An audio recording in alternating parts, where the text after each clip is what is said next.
Kinilala naman ang Malacanang ang proseso ng pagsusuri ng Kongreso sa Bangsamoro Basic Law.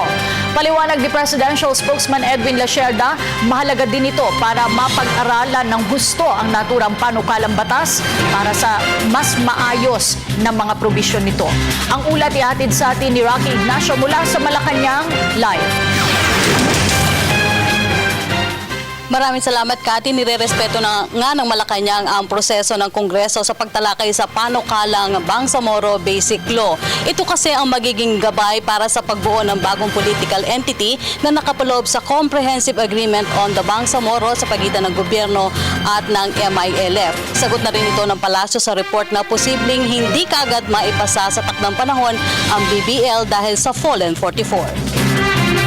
Kinilala ng Malacanang ang proseso ng Kongreso sa pagsuri ng Bangsamoro Basic Law. Sa harap ito ng Mamasapano incident kung saan 44 na SAF members ang namatay sa operasyon ng pagtugi sa international terrorist na sina Marwan at Usman Basit. Ipinahagi ito ni Presidential Spokesperson Edwin Lacerda sa report na tila malabo ng maipasa ang Bangsamoro Basic Law sa takdang panahon dahil sa issue ng Fallen 44. Git ng kalihim, mahalaga rin na mapag-aralan ng hustong panukalang batas para sa posibleng improvement ang mga probisyon nito.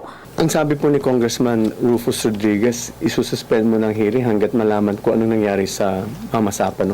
So hopefully itong pag-hearing dito sa House ay magbibigay liwanag sa ating mga mambabatas sa tunay na pangyayari sa Mamasapano.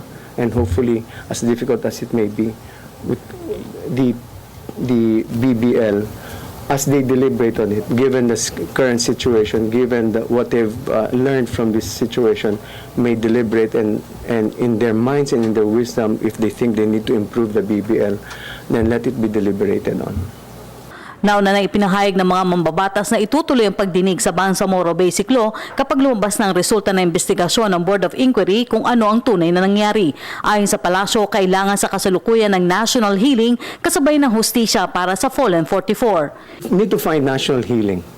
We also need to find that the way forward here is to ensure that the deaths of the SAF 44, the deaths of the fallen heroes, they did not die in vain, that they did not labor and die in vain.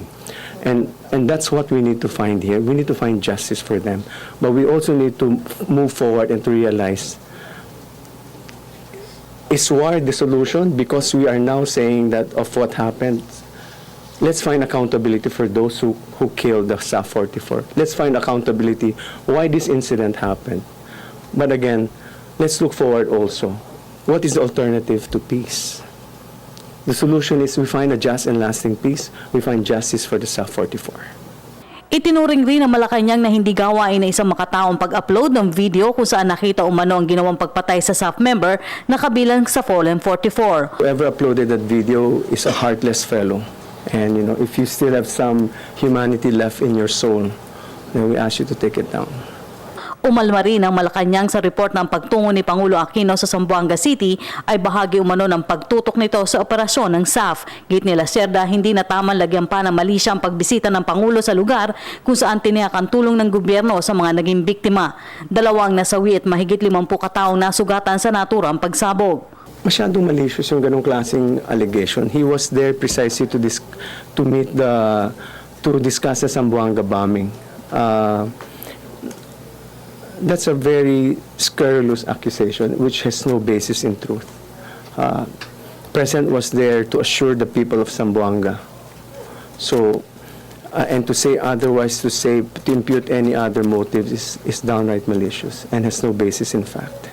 Bagamat mataas ang atensyon sa Fallen 44, iginit ang Manila Cerda na nakatuon pa rin ang trabaho ng Aquino administration sa pagpapabuti ng kalagayan ng bansa. Sinabi pa rin ni Secretary Lacerda na katulad ng marami, nais rin marinig ng palasyo ang magiging paliwanag ng MILF kung bakit nauwi sa brutal na pagpatay ang mga SAF members. At yan po ating pag-uulat mula dito sa Malacanang sa tulong ng RTVM. Ako po si Rocky Ignacio para sa Telebisyon ng Bayan. Maraming salamat kasamang Rocky Ignacio.